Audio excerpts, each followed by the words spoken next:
Hello students, last lecture में हम लोगों ने डिटरमिनेंट के प्रॉपर्टी में टोटल 8 प्रॉपर्टी पढ़ा था और आज हम लोग नेक्स्ट 9th प्रॉपर्टी से स्टार्ट करने वाले हैं।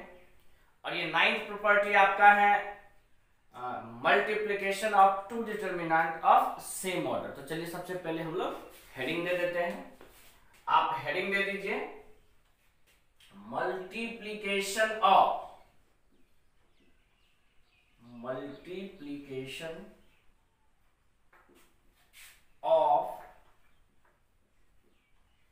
two determinants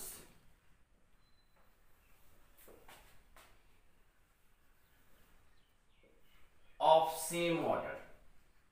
डिटरमिनेंट में जब तक आपका सेम ऑर्डर नहीं रहेगा हम लोग मल्टीप्लाई नहीं कर सकते हैं, क्योंकि ये तो एक प्रकार का स्क्वायर मैट्रिक्स के जैसा होता है। तो ये हमें ध्यान रखना पड़ेगा कि दोनों डिटरमिनेंट का ऑर्डर सेम होना चाहिए।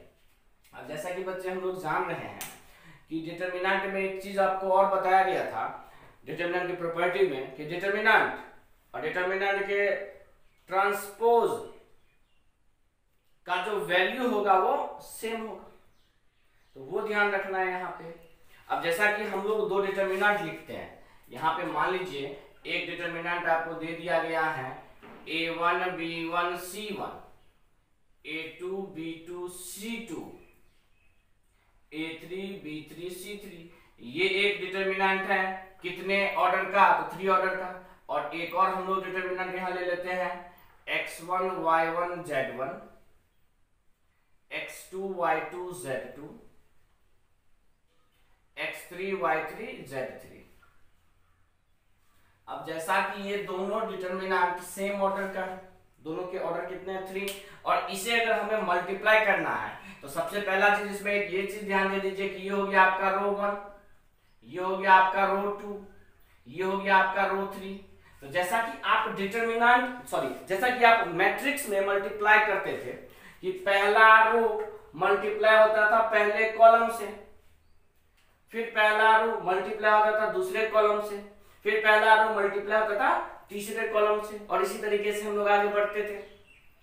लेकिन डिटरमिनेंट में क्या है, आप मैट्रिक्स वाला कंसेप्ट तो यूज कर ही सकते हैं, साथ ही साथ इसमें एक नया चीज ये भी है कि आप रो को रो से भी मल्टीप्लाई करेंगे। और डिटरमिनेंट के जो मैक्सिमम क्वेश्चन है वो रो को रो से मल्टीप्लाई करने के बेस पे रिलेटेड है, जो कि अभी हम लोग इसके बाद एग्जांपल के बाद क्वेश्चन भी देखेंगे, तो आपका वहां कांसेप्ट क्लियर हो जाएगा कि हम कहना क्या चाह रहे थे। देखिए इन दोनों डिटरमिनेंट को हमें मल्टीप्लाई करना है, तो मल्टीप्लाई कुछ इस तरीके से होगा कि सबसे पहले पहला रो इधर पहले रो से मल्टीप्लाई होगा, यानी कि a1 मल्टीप्लाई होगा x1 से, फिर प्लस b1 आपका मल्टीप्लाई होगा y1 से, फिर प्लस और c1 मल्टीप्लाई होगा z1 से। तो पहला रो पहले रो से मल्टीप्लाई हो गया, लेकिन हम लोग मैट्रिक्स में क्या करते थे, तो पहले रो को पहले कॉलम से मल्टीप्लाई करते थे। यहां वो भी कर सकते हैं, लेकिन हम लोग क्या करेंगे, तो रो को रो से मल्टीप्लाई।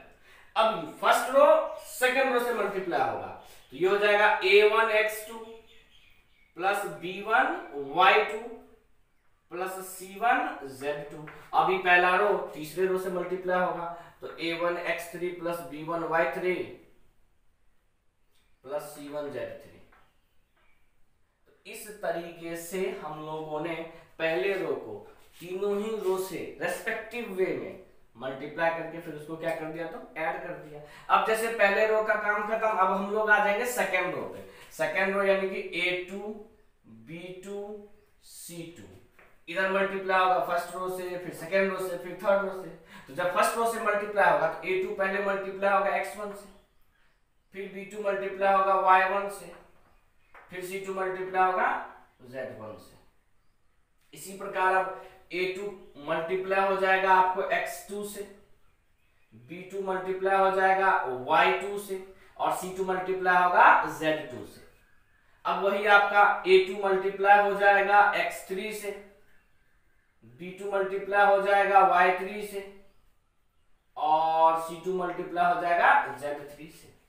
अब आ जाते हैं सबसे लास्ट रो पे यानी कि A3 पे। तो A3 पहले x1 से, B3 y1 से, C3 z1 से, और इसके बाद आपका A3 x2 से प्लस B3 y2 से प्लस C3 z2 से, एंड लास्ट में A3 x3 से प्लस B3 y3 से प्लस C3 z3 से। और ये जो आपका मल्टीप्लाई आ गया उसको हम लोग रेस्पेक्टिव वे में ऐड कर दिए, वही हमारा क्या हो जाएगा तो आंसर।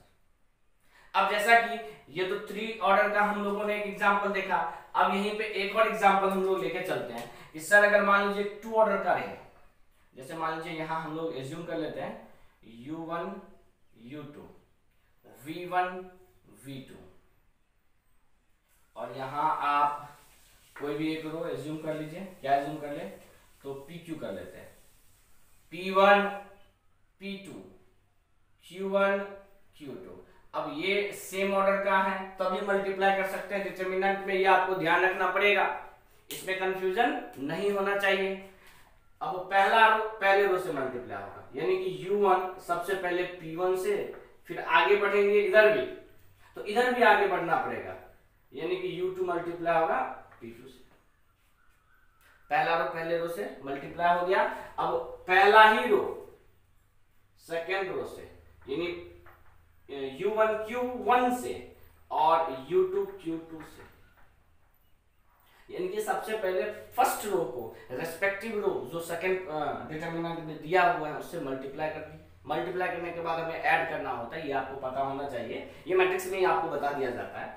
अब जैसे सेकेंड रो पे आ गए V1 V2, तो पहले V1 मल्टीप्लाई होगा P1 से, फिर V2 आपका मल्टीप्लाई हो जाएगा P2 से, यहाँ V1 मल्टीप्लाई होगा Q1 से, फिर V2 मल्टीप्लाई हो जाएगा Q2 से, और यही हमारा क्या हो गया तो आंसर। तो इसी तरीके से 9th प्रॉपर्टी यानी कि मल्टीप्लिकेशन ऑफ 2 डिटरमिनेंट हमें सोल्व करते हैं। अब यही किसी बच्चे का क्वेश्चन ये हो सकता है यहाँ पे कि सर अगर 3 डिटरमिनेंट रहे तब क्या करेंगे। तो पहला चीज तो बच्चे तीनों डिटरमिनेंट का ऑर्डर सेम होना चाहिए, फर्स्ट पॉइंट समझ गए। सेकेंड चीज पहले दो को मल्टीप्लाई कर दो, जैसे पहले दो 3 ऑर्डर वाले डिटरमिनेंट को मल्टीप्लाई किया तो जो रिजल्ट आया वो भी 3 ऑर्डर में ही तो आया। अब इसको वापस तुम उससे मल्टीप्लाई कर दो, किससे तो थर्ड वाले जो आपको मल्टीप्लाई में दिए रहेंगे। फिर कोई बोलेगा सर इतना दिमाग लगाने की क्या जरूरत है, जब ये डिटरमिनेंट दिया तो पहले इसका वैल्यू निकाल लेंगे, फिर इसका वैल्यू निकाल लेंगे, फिर तीसरे का वैल्यू निकाल देंगे, तब मल्टीप्लाई कर देंगे। तो क्या हम गलत हो जाएंगे? तो नहीं बच्चे, वो डिपेंड करता है सिचुएशन पे ना, कि किस डिटरमिनेंट का वैल्यू आप फाइंड कर सकते हो, किस डिटरमिनेंट का वैल्यू आप फाइंड नहीं कर सकते हो। जैसे यहाँ पे डिजिट में दिया रहता तो आप इजी वे में पहले उसका वैल्यू फाइंड कर लेते, इसका वैल्यू फाइंड कर लेते, फिर दोनों को मल्टीप्लाई कर देते, तो भी वही रिजल्ट आएगा। क्लियर? लेकिन अगर मल्टीप्लाई करने के बाद जो डिटरमिनेंट आया, अब इसको एक्सपेंड करेंगे तो जो रिजल्ट आएगा वो भी सेम रिजल्ट आएगा। ऐसा नहीं होगा कि इसका वैल्यू अलग हो जाएगा, उसका वैल्यू अलग हो जाएगा। आप किसी भी तरीके से सोल्व करोगे, आंसर आपका हमेशा सेम आना चाहिए। अब इस पे हम लोग एक क्वेश्चन देखते हैं, पहले आप इसको नोट कर लीजिए।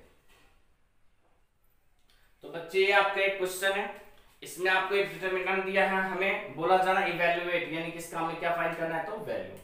सबसे पहले इस क्वेश्चन में हम ये देखेंगे कि यहाँ पे आपका लिखा हुआ है 1, तो क्या इस 1 के प्लेस पे सबसे पहले हम लोग cos अल्फा माइनस अल्फा लिख सकते हैं। फिर बच्चा सोचेगा सर ऐसा क्यों कर रहे हैं, तो यहाँ एक रीजन है बच्चे। यहाँ देखिए cos के साथ अल्फा माइनस बीटा है, यहाँ अल्फा माइनस गामा है। कहने का मतलब यहाँ cos के साथ अल्फा माइनस बीटा है, यहाँ cos के साथ अल्फा माइनस गामा है। इसका मतलब यहाँ cos के साथ अल्फा माइनस अल्फा होगा। क्यों होगा? तो अल्फा माइनस अल्फा क्या हो जाएगा तो 0, और cos 0 का मान क्या होता है तो 1। तो चाहे आप 1 लिखो चाहे आप ये लिखो, दोनों वैल्यू तो सेम हुआ। लेकिन हमें यहाँ पे क्या करना है तो एक सिस्टमेटिक वे में एक मतलब क्वेश्चन को फॉर्म भी करना है, ताकि हम आगे इसको प्रोसीड कर सके। जैसे यहाँ देखिए, यहाँ cos बीटा माइनस अल्फा है, यानी कि अल्फा वाला खत्म हो गया तो बीटा वाला शुरू हो गया। यहाँ 1 है और यहाँ क्या है बच्चे आपका तो cos बीटा माइनस गामा है। तो एक चीज आप गौर कीजिए कि बीटा माइनस अल्फा हो गया, यहाँ बीटा माइनस गामा हो गया यहाँ। इसका मतलब सेकेंड वाली पोजीशन पे बीटा माइनस बीटा होगा, और बीटा माइनस बीटा सब बच्चे जानते हैं 0, और cos 0 का वैल्यू 1। अब जैसे यहाँ देखिए कॉस गामा माइनस अल्फा, यहाँ कॉस गामा माइनस बीटा, इसका मतलब जो लास्ट पोजीशन होगा यहाँ हो जाएगा कॉस गामा माइनस गामा, तब तो ये 0 होगा। सही है ना। अब एक और चीज इसमें, कॉस ए माइनस बी का फॉर्मूला सब बच्चे जानते हैं, लेकिन यहां नहीं हो पाएगा। चलिए इसके जस्ट नीचे ही लिख लेते हैं। कॉस ए माइनस बी का सब बच्चे फॉर्मूला क्या जानते हैं, तो cos A into cos B, और अगर माइनस है तो यहां हो जाएगा प्लस साइन ए साइन बी। यहां ए के भी प्लेस पे अल्फा है और बी के भी प्लेस पे अल्फा है, तो ये चीज आपको ध्यान रखना पड़ेगा। कॉस ए माइनस बी का फॉर्मूला होता है cos A cos B plus sign A sine B, तो वही फॉर्मूला हम लिखते हैं। अब जैसे यहाँ पे कॉस अल्फा माइनस बीटा है, ये हो जाएगा cos alpha cos beta plus sine alpha sign beta. अब जैसे यहाँ कॉस अल्फा माइनस गामा है, तो कॉस अल्फा कॉस गामा और plus sine alpha sign gamma. तो पहले कॉलम को एक्सपेंड कर दिए। अब सेकेंड कॉलम के यहां आते हैं, यहां है आपका कॉस बीटा माइनस अल्फा है, तो कॉस अल्फा यहां हो जाएगा, और फिर प्लस में हो जाएगा साइन बीटा साइन अल्फा। और सिमिलरली थर्ड कॉलम का भी हम लोग थोड़ा सा कर लेते हैं, ये हो जाएगा cos gamma cos alpha plus sign gamma sine alpha.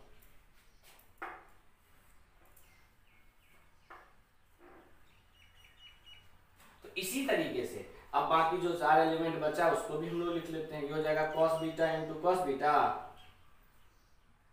Plus sign beta into sine beta.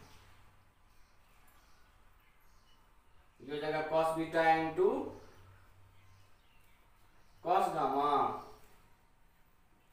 Plus sign beta into sine gamma. और लास्ट में इधर थर्ड कॉलम को जब एक्सपेंड करेंगे तो यहां आ जाएगा cos gamma cos beta plus sign gamma into sine beta. यहां आ जाएगा आपका बच्चे cos gamma into cos gamma plus sign gamma into sine gamma. अब जैसा कि सबसे पहला हमने क्या किया, तो फॉर्मूला को एक्सपेंड मतलब फॉर्मूला यूज करते हुए टोटल के टोटल एलिमेंट को, ये सब एलिमेंट ही हुआ हमारा, तो एक्सपेंड कर दिया। अब हमें यहाँ ये दिख रहा था अभी जस्ट, अगर आप पढ़ना उल्टो या आप जस्ट ऊपर वाला कंसेप्ट देखो कि जब हमने a1 b1 c1 a2 b2 c2 a3 b3 c3 को मल्टीप्लाई करवाया था x1 y1 z1 x2 y2 z2 और x3 y3 z3 से, तो कुछ इसी तरीके का फॉर्म हुआ था एक्सप्रेशन। बस कहीं a1 कहीं b1 कहीं c1 था, बट यहाँ पे कहीं cos अल्फा तो कहीं cos बीटा तो कहीं cos गामा है। अब इसमें क्या चीज आपको ध्यान रखना पड़ेगा कि सर उसमें एक और चीज ये था, वहां पे प्लस में 3 टर्म थे। आप अगर किसी भी एक सिंगल एलिमेंट को देखो मल्टीप्लाई होने के बाद वाला अच्छे से, तो वहां क्या था, 3 एलिमेंट का सम था, यानी कि a1 पहले x1 से, फिर b1 y1 से, फिर c1 z1 से और प्लस हुआ था। लेकिन यहां सर तो 2 ही 2 है, तो वो वाला दिमाग यहाँ कब लगेगा, जब यहाँ आगे भी कुछ जुड़ा हुआ रहे और आगे आप 1 2 3 4 तो ऐड नहीं कर सकते, लेकिन 0 तो ऐड कर सकते हो। तो हम यहाँ ऐड कर देते हैं प्रत्येक एलिमेंट में, तो हम एक नए कलर से ऐड करते हैं ताकि आपको समझ में आए। हम यहाँ ऐड करते हैं 0। 0 ऐड करने से कोई फर्क पड़ेगा क्या, तो नहीं, फर्क तो नहीं पड़ेगा, लेकिन हमारा काम बनेगा। फिर बच्चे सोचेंगे सर हमारा क्या काम बन जाएगा यहाँ, तो पहले आप 0 इंटू 0 प्रत्येक एलिमेंट में ऐड कर दीजिए।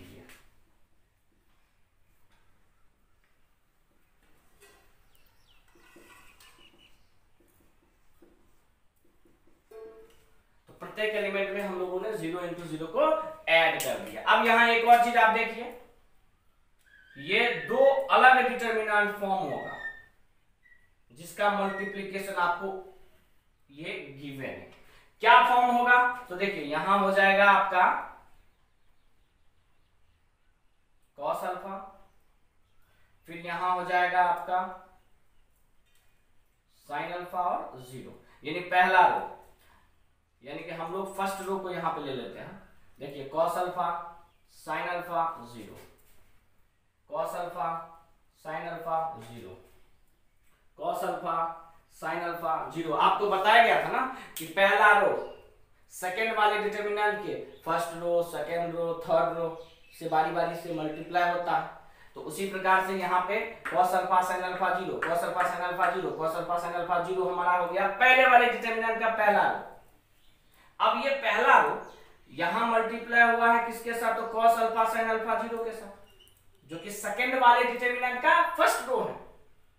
अब यही cos अल्फा sin अल्फा 0 यहाँ मल्टीप्लाई हुआ है cos बीटा sin बीटा 0 के साथ, और यही cos अल्फा sin अल्फा 0 वहां पे मल्टीप्लाई हुआ है cos गामा sin गामा 0 के साथ। अब यहाँ पहला रो जैसे डिसाइड कर लिए वैसे यहाँ सेकेंड रो, यहाँ थर्ड रो डिसाइड हो जाएगा, वो हो जाएगा इस तरीके से cos beta sin beta 0, cos gamma sin gamma 0। बहुत बच्चे सोच रहे होंगे सर हम लोग ऐसा कैसे सोचेंगे? तो बच्चे आप अगर इन दोनों को मल्टीप्लाई करो, अभी जो मल्टीप्लिकेशन का रूल बताए हैं उसके बेस पे, तो देख लो आपको यही फॉर्म होगा, आप चेक कर सकते हो। फिर बहुत बच्चे सोचेंगे सर पहली बार हम लोग कैसे समझेंगे? तो आपको हम सिखा दिए ना, आज के बाद आप समझोगे।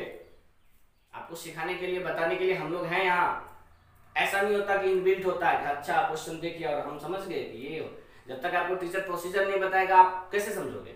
क्योंकि बहुत बच्चे के मन में ये भी होता है सर आप टीचर हैं आपने समझ गए, हम कहाँ से समझे, हमें भी तो बताया गया था। ऐसा तो नहीं हम पहले से जानते थे, नहीं। हाँ, लेकिन आज के बाद आप भी इसको समझ लिए, आज के बाद आप भी इसको बता सकते हो। किस तरीके से? तो इसी तरीके से। अब यहाँ पे हम आपसे इसका वैल्यू पूछे तो बहुत बच्चा इसका वैल्यू निकालने के लिए फिर दिया होगा, तो वैल्यू निकालने की जरूरत ही नहीं है। पता है कि एक डिटर्मिनेंट में कोई भी रो या कोई भी कॉलम, पूरा रो या पूरा कॉलम 0 हो जाए तो डिटर्मिनेंट का वैल्यू क्या हो जाता है? 0। तो यहाँ पे आपको थर्ड कॉलम पूरा का पूरा क्या है? 0, यानी इस डिटर्मिनेंट का वैल्यू 0 और इस डिटर्मिनेंट का भी वैल्यू 0, और 0 इंटू 0 आपका क्या हो जाता है वैल्यू? तो 0। इसका मतलब वो जो हमारा वैल्यू हो जाएगा, आंसर हो जाएगा इस क्वेश्चन का, वो क्या हो जाएगा? तो 0। तो आप इसको भी नोट कीजिए, फिर हम लोग नेक्स्ट क्वेश्चन देखते हैं।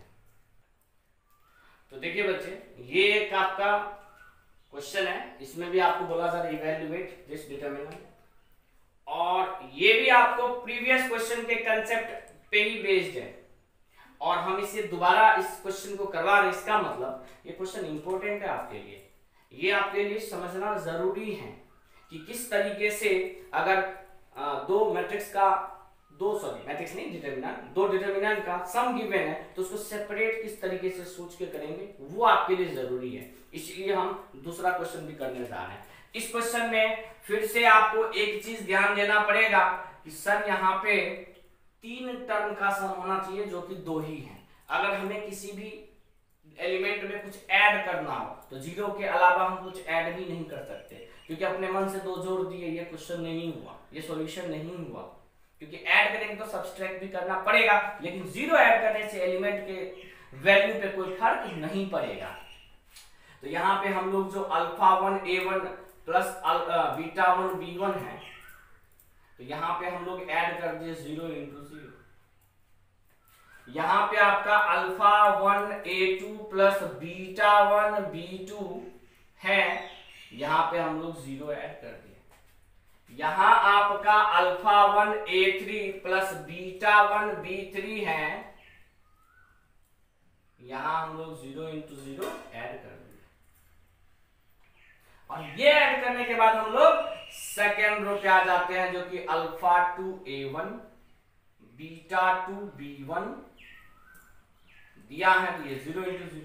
यहां रो 3 में alpha 3 a1 beta 3 b1 0 into 0। फिर यहां आ जाते हैं अल्फा 2 a2 बीटा 2 b2, और ऐड हमने कर दिया 0 into 0।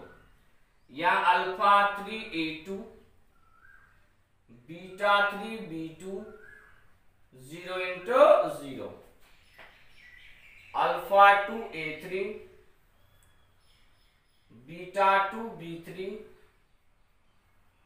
0 into 0। Alpha 3 a3 plus beta 3 b3 plus 0 0। तो ये तो आपका एलिमेंट था, बस हमने क्या काम किया, तो 0 इंटू 0 सब में ऐड कर दिया। क्यों ऐड किया, तो उसका रीजन है कि हम इसलिए ऐड कर दिए ताकि ये हमें दो डिटरमिनेंट के मल्टीप्लिकेशन के फॉर्म में क्रिएट हो जाए, बन जाए। अब किस तरीके से, तो ये देखिए यहाँ पे आपका देखिए अल्फा 1 बीटा 1 और एक 0 प्रत्येक फर्स्ट रो में है, अल्फा 1 बीटा 1 और 0। इसका मतलब ये यहाँ पे पहला रो का काम करेगा। क्या काम करेगा, तो अल्फा 1 बीटा 1 और 0। अब अल्फा 1 बीटा 1 0 पहली बार मल्टीप्लाई हुआ है किसके साथ, तो a1 b1 0 के साथ। दूसरी बार मल्टीप्लाई हुआ है किसके साथ, a2 b2 0 के साथ। अब तीसरी बार मल्टीप्लाई हुआ है किसके साथ, तो a3 b3 0 के साथ। अब इसी प्रकार से हम लोग सेकेंड रो को अगर क्लियर करेंगे तो अल्फा 2 बीटा 2 0 और थर्ड रो अल्फा 3 बीटा 3 0। और पहले डिटरमिनेंट का तीनों एलिमेंट यहाँ 0 यहाँ भी 0, और किसी भी एक डिटरमिनेंट में टोटल का टोटल रो या कॉलम 0 हो जाए जिसका मतलब डिटरमिनेंट का वैल्यू क्या हो जाता है बच्चे, तो 0। तो इस तरीके से इसका भी आंसर क्या हो जाएगा, 0। ये क्वेश्चन आपके लिए एक इंपॉर्टेंट क्वेश्चन है, क्योंकि इसी टाइप का एक और जो कि अभी ट्रिगो के एलिमेंट के बेस पे था, यानी कि साइन कॉस के बेस पे था, वो काफी इंपॉर्टेंट था। ये तो कंसेप्ट है कि आप इसको समझो, मैट्रिक्स मल्टीप्लाई अगर दिया है तो सेपरेट कैसे करेंगे। तो दोनों क्वेश्चन आपके लिए इंपॉर्टेंट है, दोनों को आप ध्यान से याद रखिएगा। 9th प्रॉपर्टी के बाद बच्चे आपका आ जाता है 10th नंबर प्रॉपर्टी। तो 10th नंबर प्रॉपर्टी में लिख लीजिए, the value of determinant,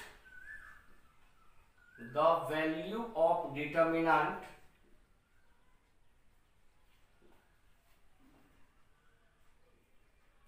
does not change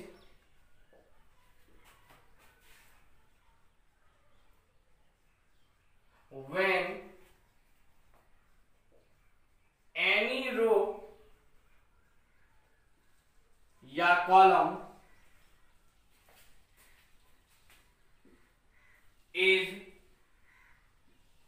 multiplied by a scalar, multiplied by a scalar, and then added to या subtracted from any other row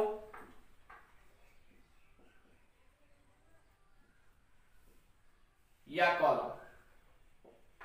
देखिए बच्चे, ये एक प्रकार का आपको रो ट्रांसफॉर्मेशन हो गया, जो कि आपको मैट्रिक्स में बताया जाता है कि अगर आप किसी भी रो या कॉलम में किसी भी स्केलर क्वांटिटी से मल्टीप्लाई किए, जरूरत अनुसार मल्टीप्लाई करते हैं हम लोग, और उसको किसी दूसरे रो या दूसरे कॉलम में हम लोग ऐड करें या सब्सट्रैक्ट करें, तब जो नया वाला डिटरमिनेंट फॉर्म होगा उसका भी वैल्यू पुराने वाले डिटरमिनेंट के ही वैल्यू के बराबर होगा।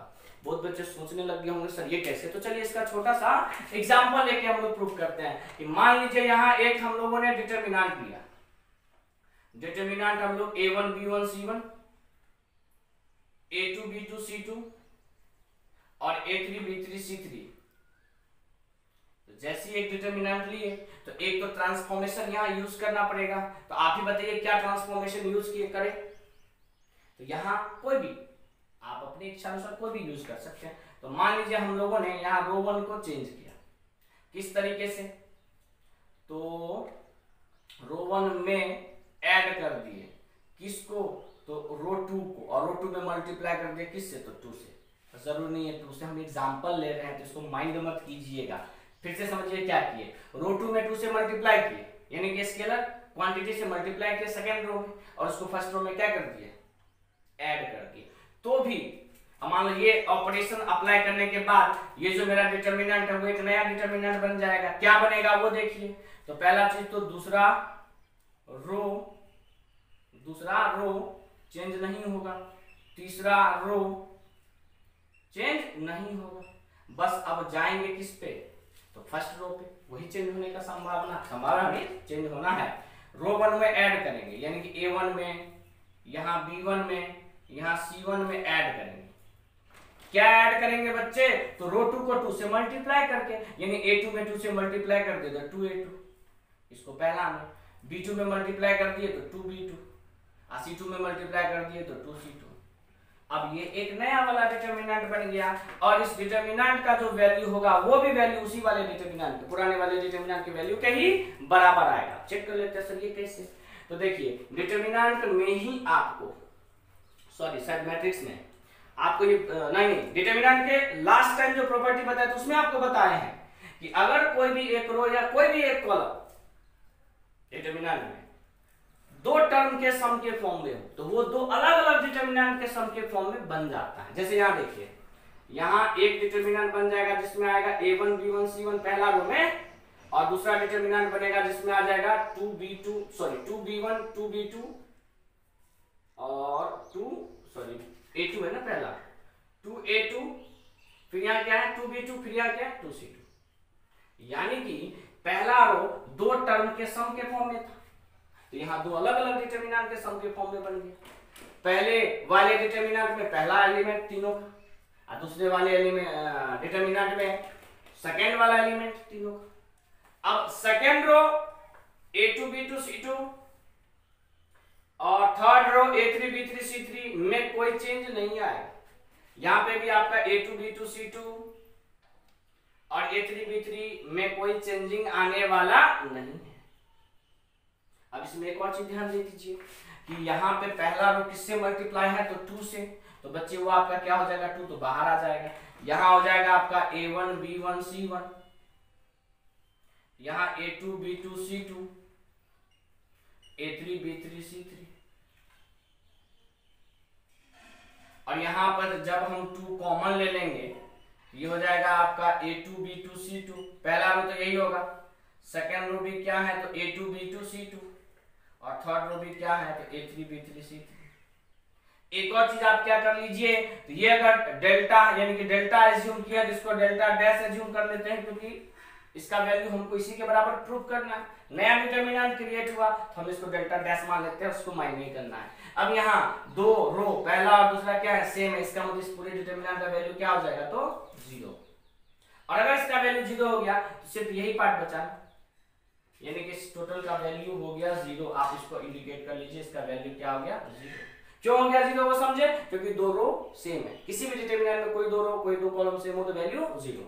अब यानी कि इसका वैल्यू क्या हो गया, सीधे बच गया a1 b1 c1, a2 b2 c2, a3 b3 c3, और यही तो आपका वापस डिटर्मिनेंट के बराबर आ गया। इसका मतलब यहाँ आपका डेल्टा डैश किसके बराबर आ गया तो डेल्टा के। और यही चीज तो हम आपको प्रॉपर्टी में समझा रहे थे कि अगर किसी भी डिटर्मिनेंट में एलिमेंट्री रो ऑपरेशन यूज करो, कहने का मतलब किसी रो में या कॉलम में मल्टीप्लाई किए स्केलर क्वांटिटी से और उसको किसी अदर रो या कॉलम में ऐड कर दिए सब्सट्रैक्ट किए, तो भी उस डिटर्मिनेंट का वैल्यू चेंज नहीं होगा। इसको भी नोट किया जाए। नेक्स्ट देखते हैं। अब 10 नंबर प्रॉपर्टी में आपको नोट्स हैं कुछ, जैसे कि पहला नोट कहता है नोट 1 में, if any row या column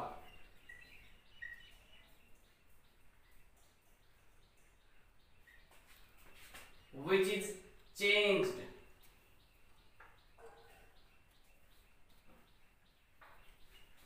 and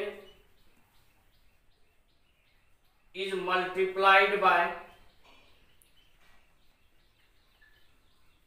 scalar k, then we should divide by k। देखिए बच्चे, इसे भी आपको समझना पड़ेगा एग्जाम्पल के ही तौर पे। क्या समझना पड़ेगा, तो बोला जा रहा है कि इफ एनी रो या कॉलम विच इज चेंज, अगर कोई एक रो या कॉलम चेंज हो रहा है एंड इट इज, या फिर सीधे एंड इज मल्टीप्लाइड सही कर लीजिए, and is multiplied by scalar, और एक स्केलर से क्या हो रहा है तो मल्टीप्लाई हो रहा है, और वो स्केलर हम लोग क्या एज्यूम किए तो k, then we should divide by k। तो हमें k से क्या करना पड़ेगा तो डिवाइड भी करना पड़ेगा। आप इसको एग्जांपल से समझिए, वैसे नहीं समझने वाले हैं इसको। जैसे मान लीजिए एक डिटर्मिनेंट आपका A1 B1 C1 A2 B2 C2 A3 B3 C3 दिया हुआ है। अब यहां पे आपने क्या किया बच्चे, तो R1 को रिप्लेस किया किससे, तो R1 प्लस 2R2 से, जो कि पिछली बार हम लोग कर चुके हैं। ठीक, यहां पे एक और चीज करना क्या है कि R1 को ही, यानी कि R1 चेंज हो रहा है और R1 में किससे मल्टीप्लाई है, तो 3 से।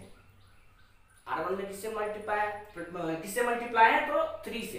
तो इसका मतलब ये जो मेरा नया वाला डेल्टा डैश बनेगा उसमें हमें 3 से डिवाइड भी करना पड़ेगा, उसमें हमें 3 से डिवाइड भी करना पड़ेगा। इसका मतलब हमें यहां ये चीज साबित करना है कि डेल्टा डैश में हम 3 से डिवाइड करेंगे तब जाके वो डेल्टा आगे क्या होगा, तो बराबर होगा।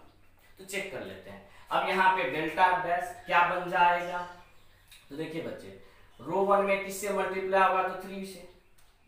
3A1 3B1 3C1 और इसमें ऐड होगा। देख लीजिए अच्छे से, ट्रांसफॉर्मेशन यहाँ पे यही दिया है कि रो 1 में 3 से मल्टीप्लाई कर दो तो कर दिए, फिर ऐड कर दो तो कर दिए। अब रो 2 में किससे मल्टीप्लाई करो, तो 2 से।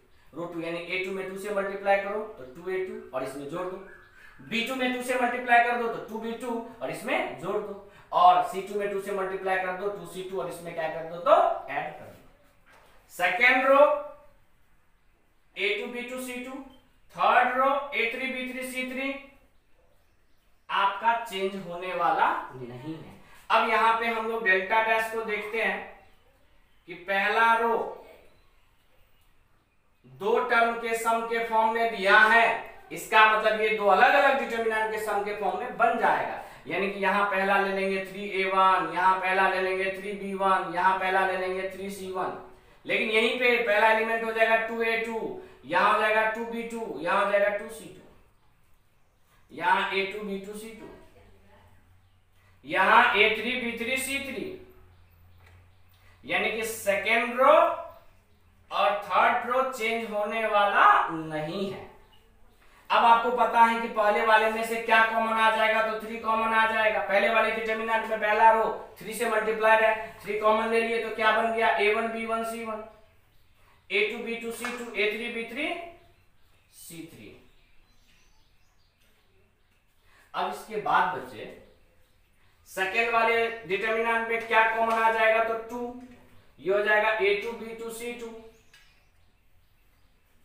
सेकेंड वाला भी तो A2 B2 C2 ही है और यहाँ A3 B3 C3। और जैसा कि आप जानते हैं किसी भी डिटरमिनेंट में कोई भी 2 रो या कोई भी 2 कॉलम सेम हो जाए तो उस डिटरमिनेंट का वैल्यू क्या हो जाता है, तो 0, यानी इसका वैल्यू क्या हो गया, तो 0। तो ये हो गया खत्म, यानी गायब। और ये हो गया आपका 3 इंटू, और ये वापस जो आ गया A1 B1 C1 A2 B2 C2 A3 B3 C3, तो वापस डिटरमिनेंट के बराबर आ गया ना। तो डेल्टा डैश क्या 3 इंटू डेल्टा के बराबर आ गया, यानी कि आप ही बताइए 3 को राइट से लेफ्ट से लेके आएंगे तो 1/3 इंटू डेल्टा डैश बराबर डेल्टा। तो जो प्रॉपर्टी हमने आपको बोला कि अगर हम किसी भी एक रो में k से मल्टीप्लाई किया वही रो चेंज हो रहा है, ठीक, तो हमें उस k से डिवाइड भी करना पड़ेगा डिटरमिनेंट के वैल्यू के बराबर लाने के लिए, जो कि आपका यहाँ पे क्लियर होगी। तो इसको भी नोट कीजिए। इसके बाद हम लोग सेकेंड नोट देखते हैं। अब सेकेंड नोट है आपका बच्चे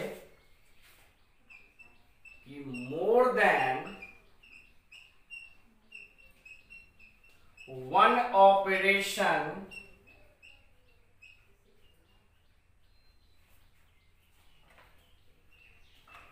can be used simultaneously। कहने का मतलब आप किसी भी एक डिटरमिनेंट में एक से अधिक ऑपरेशन एक बार में यूज कर सकते हो, बस ध्यान रखना है। बट या फिर आप ये लिख लो एटलीस्ट 1 रो या कॉलम मस्ट रिमेन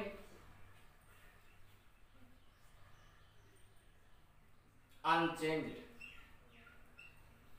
यहां ये बोला जा रहा है कि कम से कम एक रो या एक कॉलम अनचेंज्ड जरूर रहना चाहिए। इसको ध्यान से समझिएगा बच्चे, ये भी इंपॉर्टेंट ही है आपके लिए। कह रहा है कि अगर 3 ऑर्डर का डिटरमिनेंट है तो वहां एक साथ हम लोग 2 ऑपरेशन यूज कर सकते हैं। कौन सा ऑपरेशन? तो एलिमेंट्री ऑपरेशन।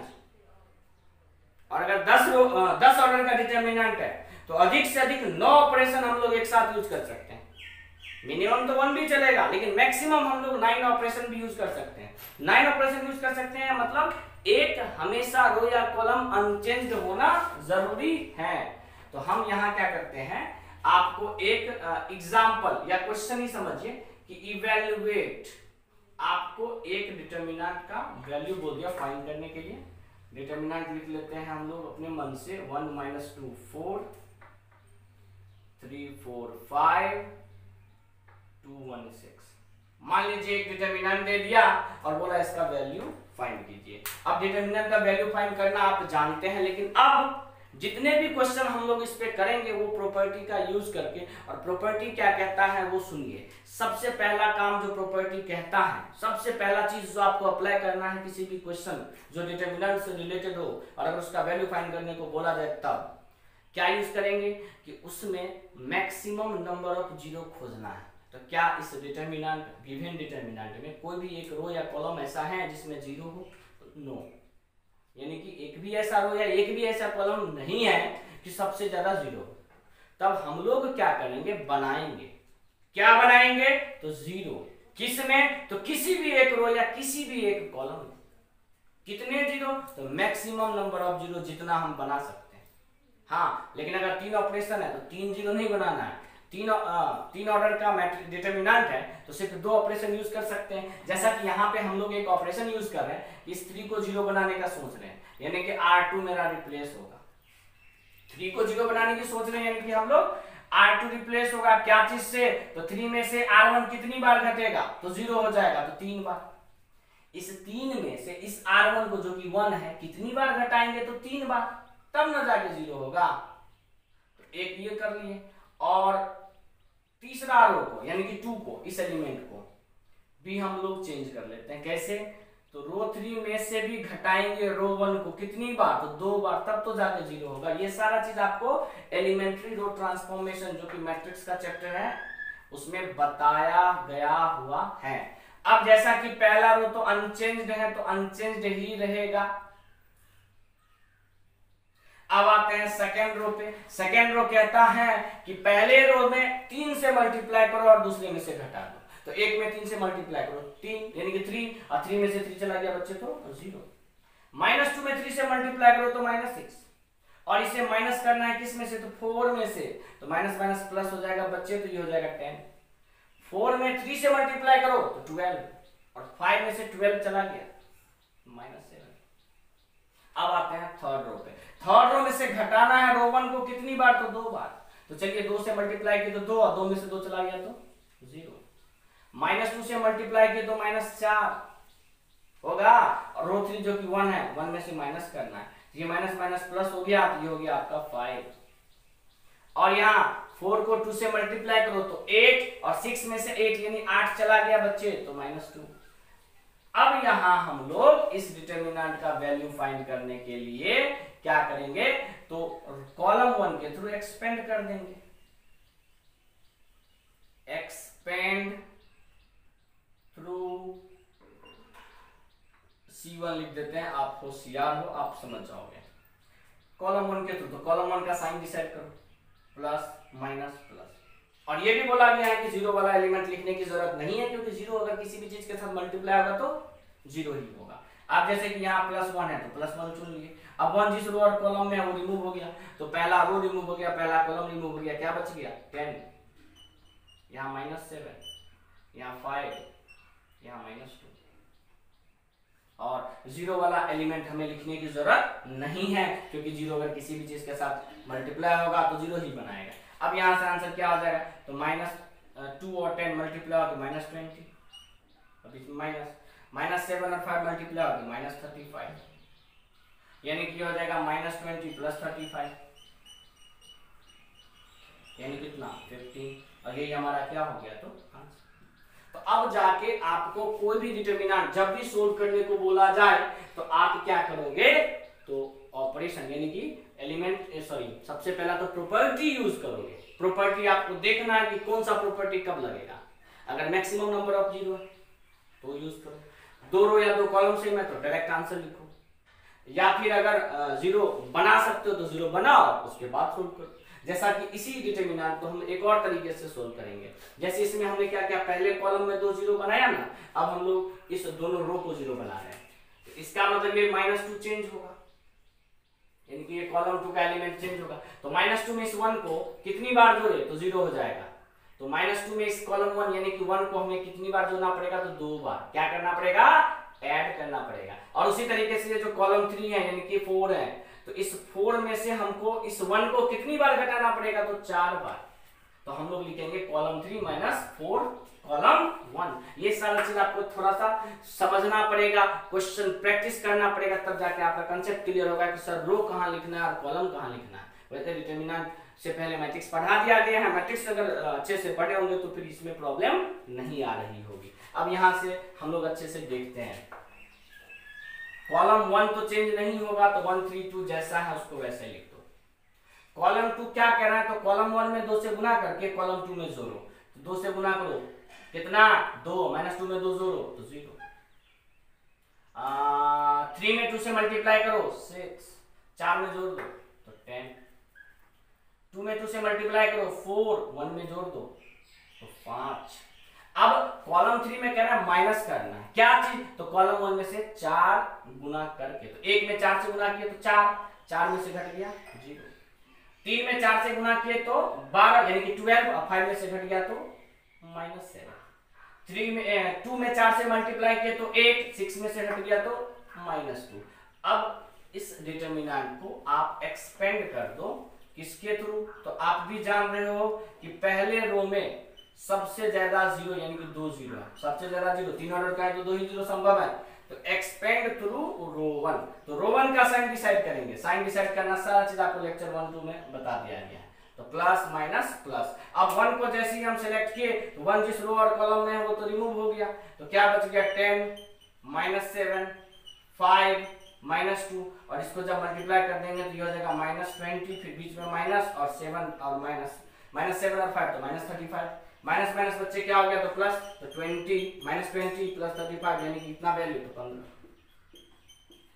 और आप किसी भी रो या कॉलम के थ्रू एक्सपेंड करोगे वैल्यू तो सेम आने वाला है, तो इसमें टेंशन लेने की बात भी नहीं है, दोनों वैल्यू सेम भी है। तो डिटरमिनेंट के बारे में ये भी आपको बता दिया गया है कि किसी भी रो या किसी भी कॉलम या कोई भी प्रॉपर्टी यूज करो डिटरमिनेंट का वैल्यू हमेशा सेम रहेगा। तो ये था आपको 10th प्रॉपर्टी का सेकंड नोट। अब इसके बाद बच्चे हम लोग सबसे पहले कुछ क्वेश्चन करेंगे, 10-12 क्वेश्चन करेंगे जिससे हम लोगों का आगे का प्रॉब्लम सोल्व हो, और 2-3 प्रॉपर्टी आपका अभी और बाकी है जो कि सबसे पहले प्रॉब्लम करने के बाद हम लोग डील करेंगे। तो अभी हम लोग नेक्स्ट देखते हैं प्रॉब्लम। तो प्रॉब्लम आपको हम इसके बाद जो आपका नेक्स्ट लेक्चर होने वाला है उस लेक्चर में करेंगे। तब तक के लिए ठीक है, आज यहीं पे विदा लेते हैं आपसे। Thank you.